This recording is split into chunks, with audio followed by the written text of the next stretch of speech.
Hello everybody, my name is Zoe Rebekah. Welcome back to my channel, and today's video is going to be another episode of Cup of Zoe.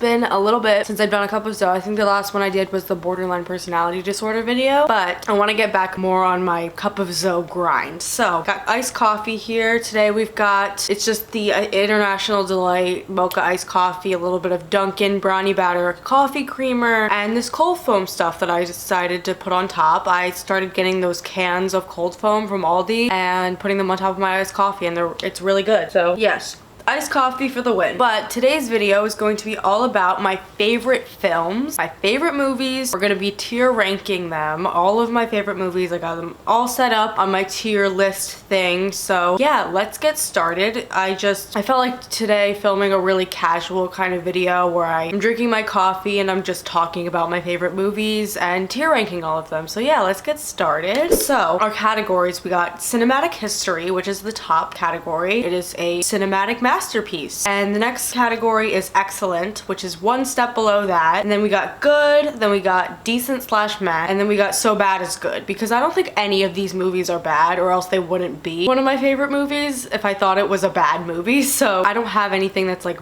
bad, but I have so bad it's good, because there is definitely a category of movies like that. And I don't know how many of these movies are gonna fit into that category, but let's find out. So first we got some documentaries. I'm just starting with the documentaries. I love documentaries, especially music documentaries, because I am a big music nerd. I love music so much. I'm a huge music lover, and I'm also a film geek, and I'm also a writer, and I'm also really into documentaries in general. So music concert documentaries are like some of my favorite movies. So alright, so the first movie we got on here is Miss Americana, which is the Taylor Swift documentary, which is obviously going in cinematic history. It was happiness without anyone else's input. I think that there could have definitely been room for improvement. I can't think of anything specific because it's been a little bit since I've seen it. I've seen it multiple times, obviously. I'm a huge Taylor Swift fan, and it was a really great, insightful documentary, and I love it so much. But I definitely feel like there's definitely certain things I noticed that could have been improved, but otherwise, it's a great,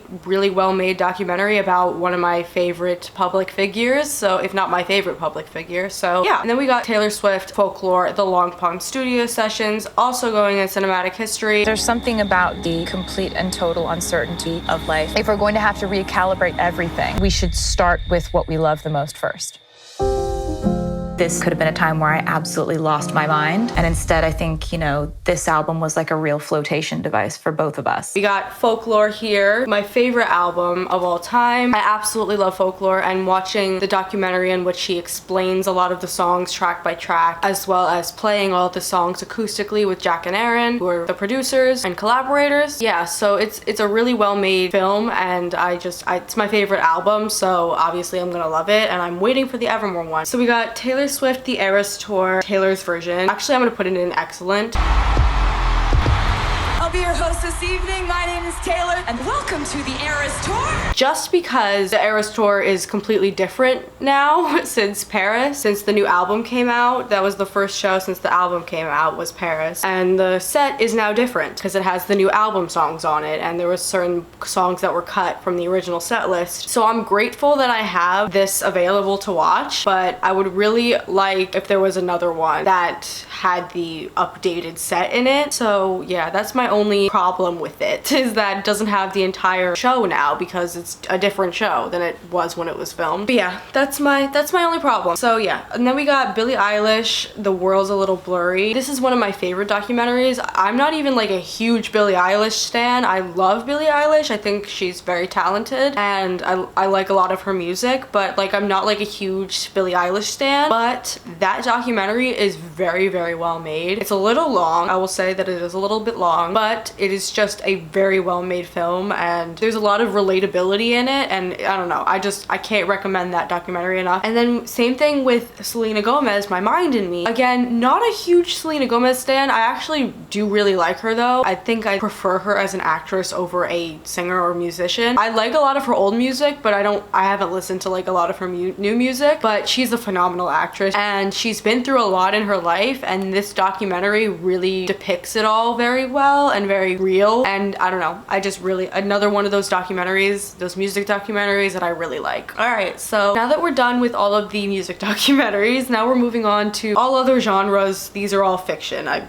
pretty sure these are all of the rest of them are fiction. Okay, so first we got Lady Bird, which is going in cinematic history. That is, I would say, my favorite film that's fiction. I absolutely love Lady Bird. I have absolutely no problems with it. It's a great movie. Greta Gerwig is a great director, great writer. She's one of my inspirations. I'm in school for creative writing and I would love to write scripts. So she is one of my biggest influences and inspirations when it comes to script writing and directing and filmmaking. So yeah, it's a really well-made coming-of-age film. So yeah, if you haven't seen it already, I can't recommend it enough. Next we got Silver Linings Playbook, which I'm gonna put her in excellent because it is an excellent movie. It's a phenomenal film, and Jennifer Lawrence and Bradley Cooper are both amazing in it, like top-notch acting. It has a lot of really real depictions of mental illness, which you guys didn't know I struggle with a lot of mental illnesses. So watching movies like that, and another movie on this list, The Perks of Being a Wallflower, and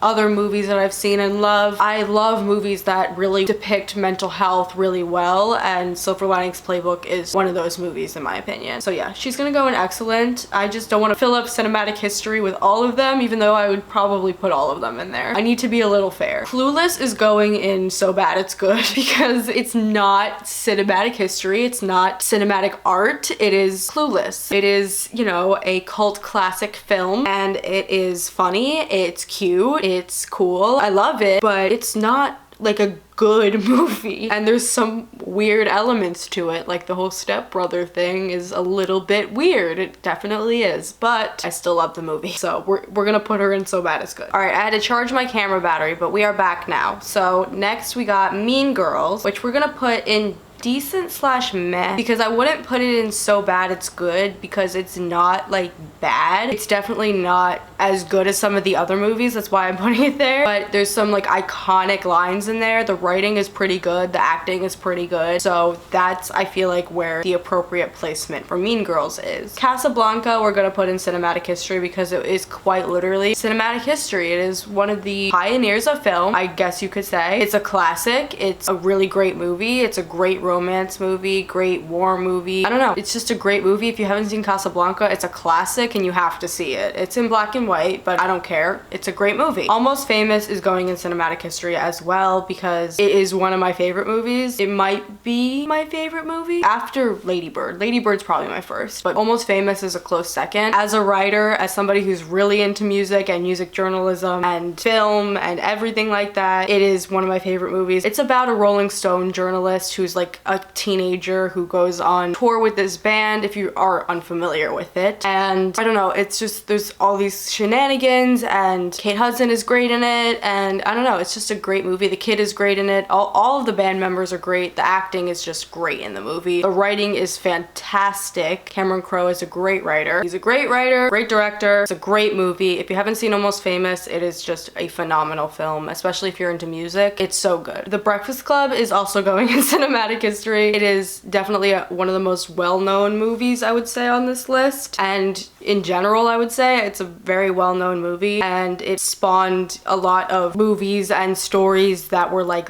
around that concept of being trapped in detention together, or some sort of situation where teenagers are trapped together and they don't like each other or don't know each other and have to become friends or solve something. You know what I mean? Like, The Breakfast Club was a pioneer in film, and it's a great movie. Like, John Hughes movies are great. This is definitely one of the best ones he's ever made, and one of my favorites, and it's a classic. If you haven't seen The Breakfast Club, I don't know what you're doing. You need to watch it. It's a fucking fantastic movie. And yeah, Rain Man we're gonna put in good. I think that, you know, it's a really great movie, and it, you know, got a bunch of Academy Awards for a reason. It's a great movie, and Tom Cruise and Dustin Hoffman are the main character, or the main actors in it, and they're both fantastic. I don't like Tom Cruise as a person. He is a fantastic actor, and that movie is really great. I wouldn't put it in cinematic history or excellent just because I want to leave room for other movies for those categories, but it is such a good movie, and it's about this guy with autism who meets his brother, and his brother has to basically learn how to deal with him, and you know,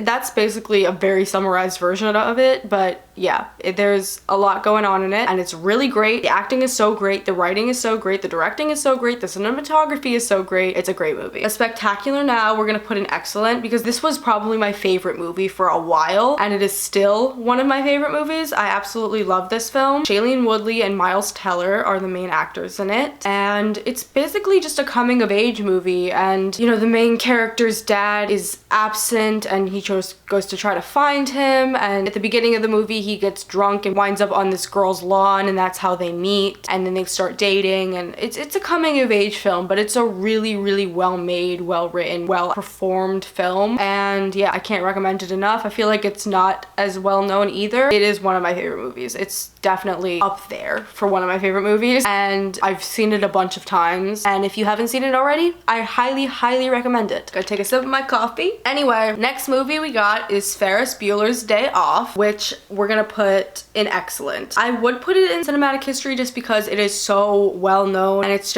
a classic film, and I love it, and a lot of people love it, and I don't know, it's just another one of those John Hughes movies that everybody knows and loves. But I don't know, I wouldn't put it in cinematic history for some reason. There's something stopping me, just because it's just because I don't watch it as often as some other movies. Yeah, I've seen it like a couple times, but it's definitely not one that I choose to rewatch often, so we're gonna put it in excellent. But it's a great movie, so that's why it's going in there. The Godfather is going in cinematic history, and so is The Godfather 2. A very universally acclaimed two movies. The third one I've never seen. I was told by my father not to watch it. The first two, such good movies, and I know they're kind of like perceived as like dude bro movies, but like I love gangster crime films. Like you'll see I have Goodfellas and The Departed on here. I like Martin Scorsese. I like gangster films. I like the crime genre. I like writing it. I like watching it, especially considering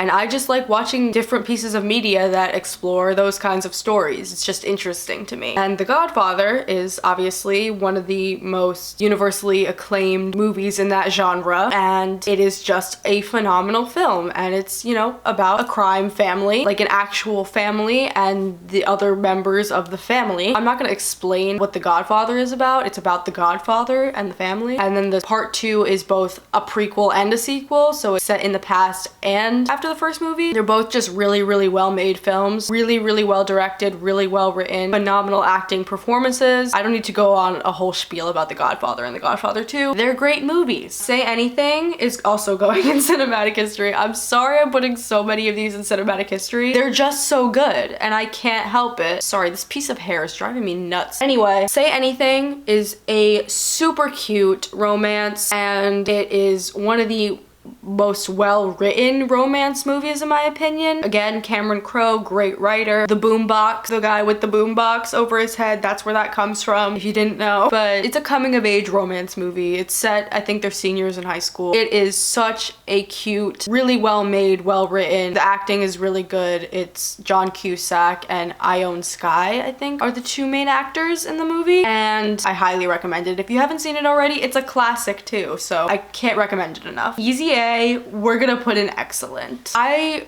debated putting this in so bad it's good, but it's not bad. It's just not bad at all. It's such a good movie. It's like a modern take on The Scarlet Letter. She has like an A on her chest, and it's another high school comedy. This one's more of a comedy movie, and I don't have a lot of comedies. I love comedies. I mostly watch comedy television more than comedy movies. There's definitely a handful of comedies on here though, but Easy A is definitely one of my favorite comedy movies, and it's Emma Stone, comedic genius. We love her. Acting genius. Penn Badgley's in it. Amanda Bynes is in it. We love her. And Allie from Allie and AJ. But it's a really good movie. The comedy's really great. The storyline's really great. I don't really have anything else to say about it other than it's a really great high school comedy movie that I highly recommend. Good Will Hunting, I'm putting in cinematic history as well. This movie is another one of my absolute favorites. Matt Damon and Ben Affleck wrote the screenplay for it, and they won Best Original Screenplay, the Oscar for it. Well deserved, really, really well written, really great acting from Robin Williams and Matt Damon and Minnie Driver, and it's just a really, overall, really well made, well written film, and the acting is really good. And it's about Will Hunting. It's called Good Will Hunting, and it's about this guy named Will Hunting, and he is a janitor at MIT, but he is a genius. And yeah, he works with this guy, and yeah, if you haven't seen it already, it's a really, really great movie. I love it so much. I have nothing bad to say about it. It's a great movie. Gone Girl, we got some more Ben Affleck going on here. Gone Girl, we're gonna put an excellent. It's a great movie. Rosamund Pike and Ben Affleck, great acting from both of them. Rosamund Pike is insanely good in that movie, and it's, you know, about this guy whose wife disappears and he has to go on a journey to find her, and there's all this press coverage about it. And yeah, I don't want to spoil anything. I don't want to reveal anything about the plot that I shouldn't tell you if you want to watch it. So it's a mystery thriller kind of movie. There's some violence in it, and it's really, really good. I absolutely adore it. It makes you really anxious like the whole time, so just warning you of that. The Hangover, we're gonna put in So Bad It's Good.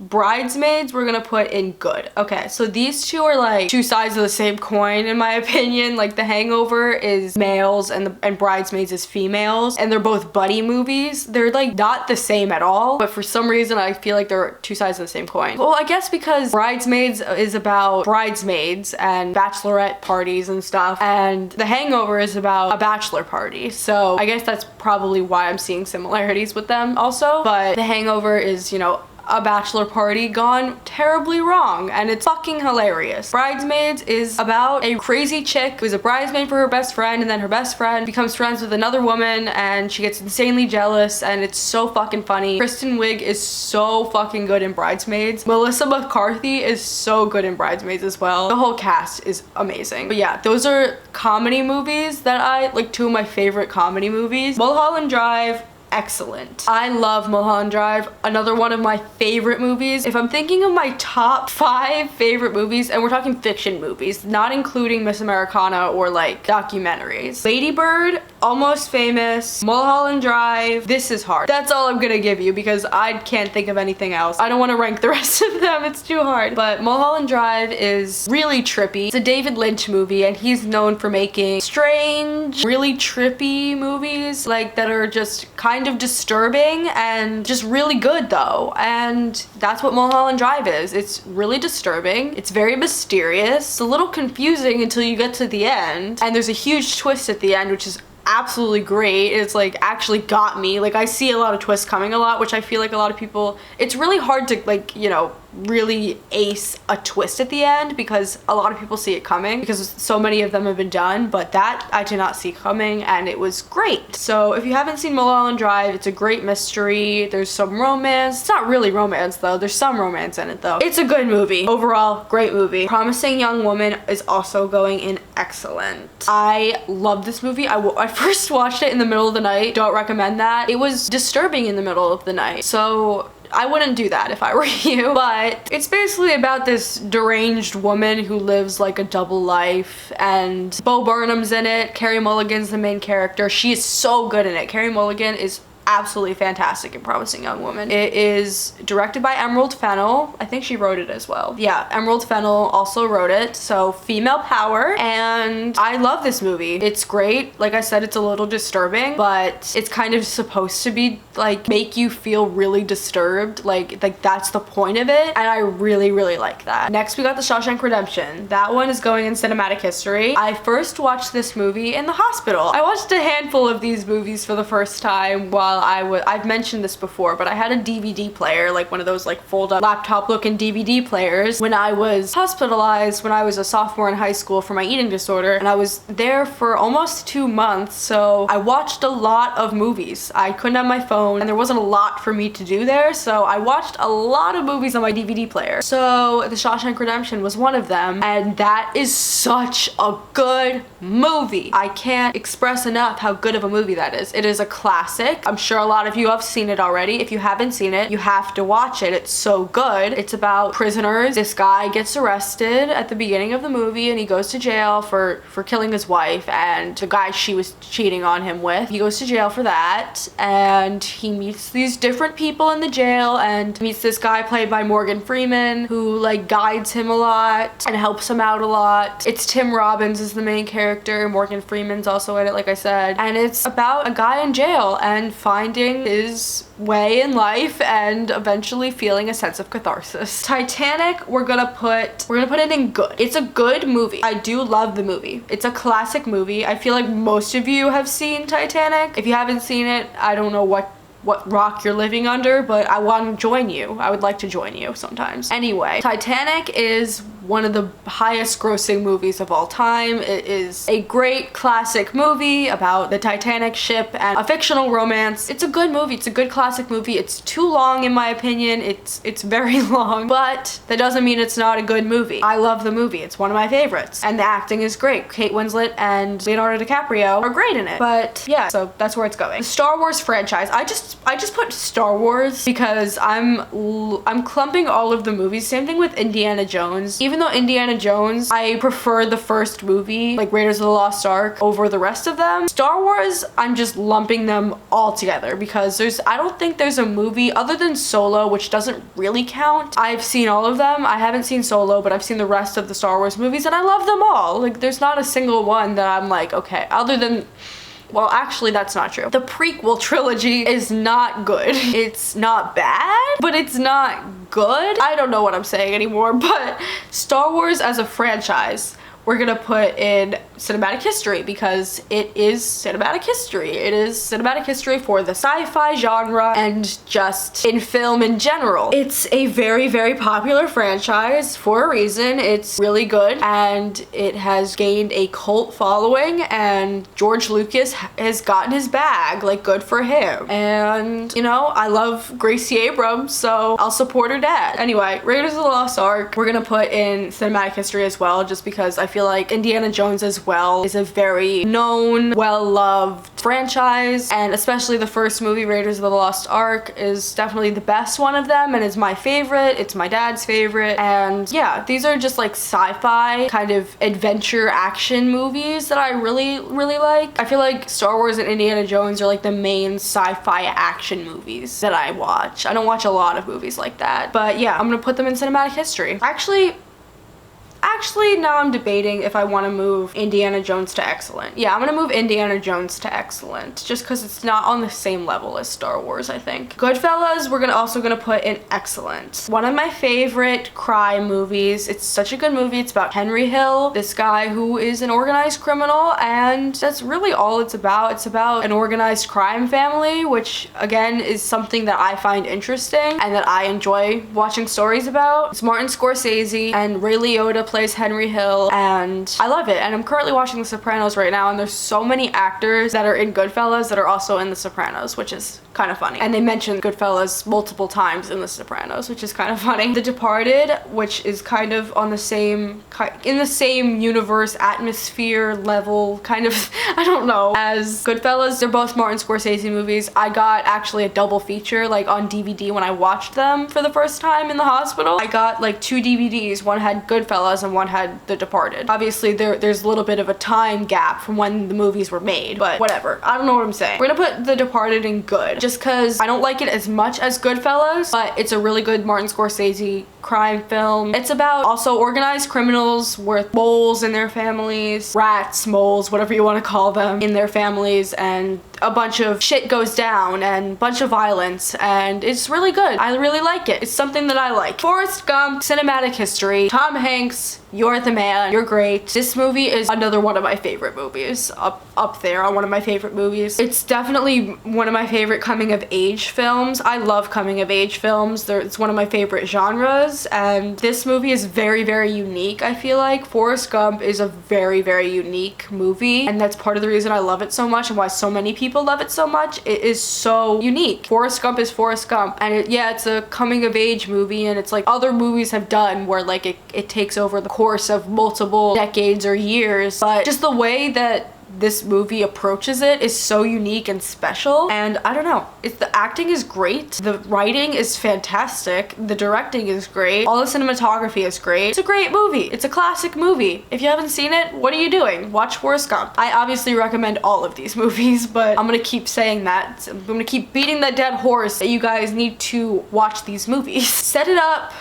Going in good. One of my favorite rom-coms, if not my favorite rom-com, Set It Up with Glenn Powell and Zoe Deutsch. I absolutely love this movie. It is about two people who work in offices and their bosses treat them like shit because they're so unhappy, and they set up their bosses with each other, and eventually they get together, and it's a really, really cute romance movie, and it's really funny. It's Lucy Liu and Taye Diggs as their bosses, and everyone's really funny in the movie. There's some really wholesome content in it. There's, you know, some really great writing, some really great acting, and it's a cheesy, cute movie, and it is, for me, I love it. And it's definitely one of the best, I would say one of the most well-made rom-coms as of lately. I think it was made in 2018, so that wasn't that long ago. Definitely one of my favorite rom-coms as of lately. Eternal Sunshine of the Spotless Mind.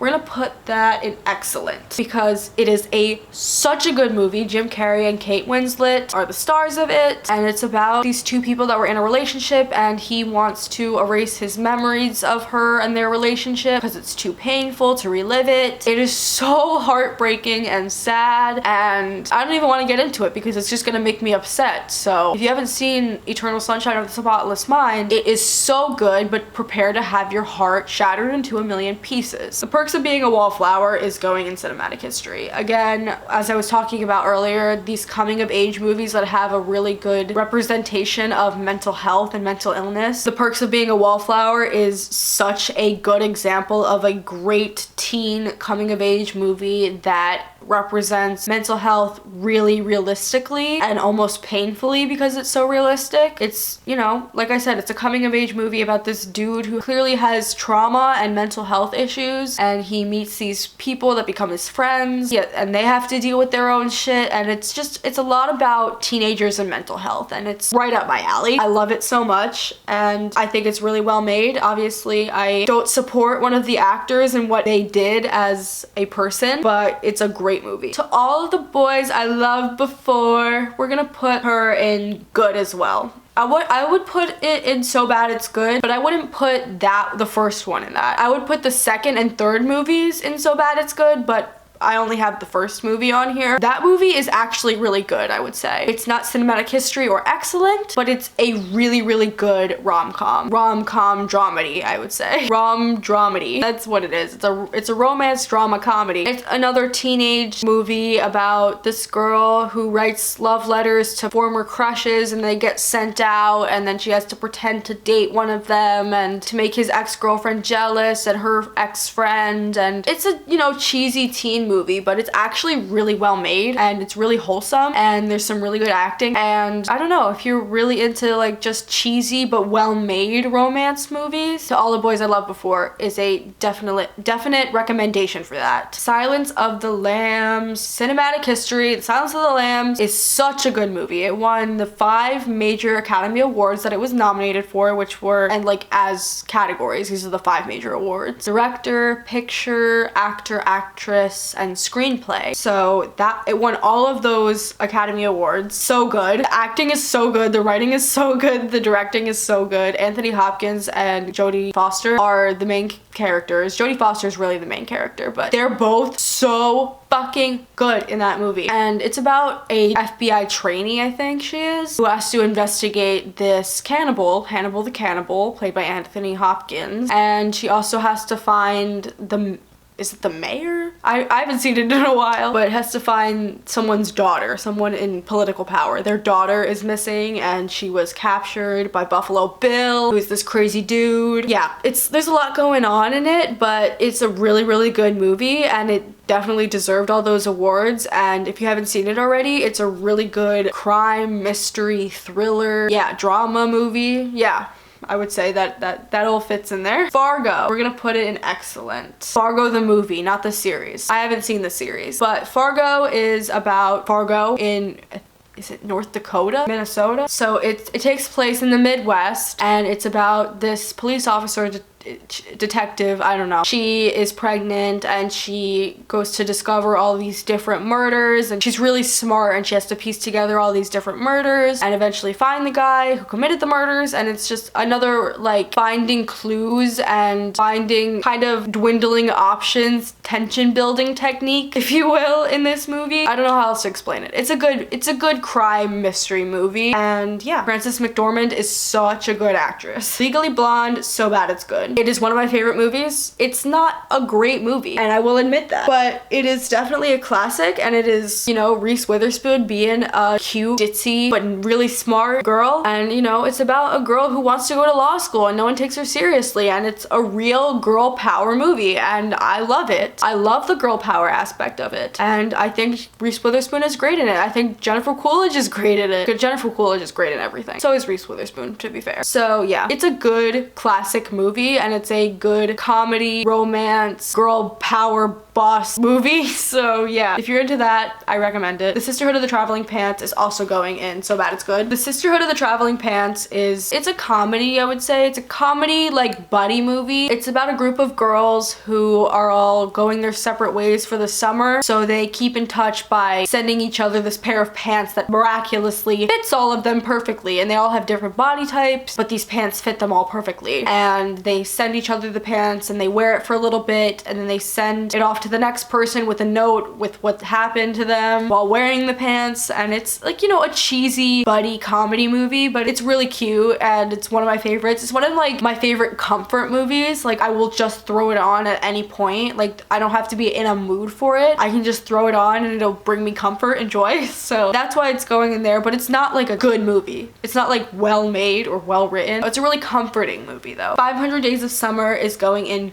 good. That's the last one we got, 500 Days of Summer, starring Zoe Deschanel and Joseph Gordon-Levitt, and it is a movie, and it's a non-linear sequence, so the movie goes like back and forth between different time periods, and it's about the 500 days that this guy was with this girl named Summer, and it's basically just depicting the development of their relationship and then the eventual falling apart of their relationship, and it's really well made. I really enjoyed this movie. I think that this is another movie that I think is really unique in the way it's approached, and there's obviously other movies that have had non-linear sequences, but I just feel like the way this movie specifically approached it is very unique and special. And I don't know, I think it's not a romance movie because from the beginning they state it's not a romance. I don't know how to explain what genre it would be, but it's a coming of age, I would say, comedy, drama, romance, but it's not really a romance, and it's not that dramatic, and it's not that comedy either. I don't know how to explain it, but it's a good movie. Nonetheless, it's a good movie. So that is all I have. Those are all my movies. They're all ranked. So here is the final ranking for all of the movies. I think this is pretty good. It's pretty accurate to what I think, or else I wouldn't have ranked them that way. But yeah, that's gonna be it for today's video. I really hope you guys enjoyed it, and if you want to see more like this and you want more Cup of Zoes and any other videos you guys want to see, please let me know in the comments.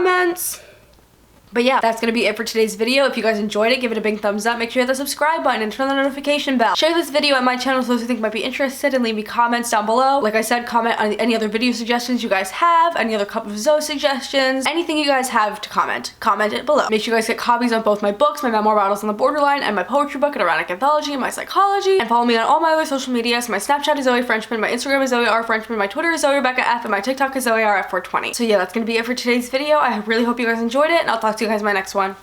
Bye!